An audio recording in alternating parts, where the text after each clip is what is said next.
guys, nagpapalipad nga pala kami neto dahil hindi pa marunong kami. Pwede mag-comment kayo kung paano to ayusin! Kung pwede tong ayusin. Natatakot ako kasi baka matamaan sa mata, ganon. Natatakot ako siyempre. Ganon guys, suot-suot ko nga pala yung damit ng kuya ko. Yan, nahihirapan ni mama ko. Nahihirapan talaga ako, promise. Please, sana po mag-comment po kayo dito.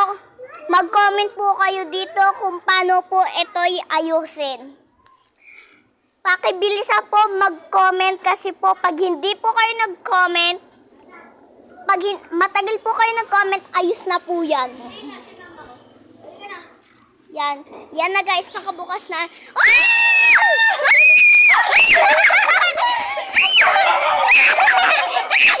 Guys, di ba kakasabi ko pala, galing mo. Yan mo yan. Yan mo yan.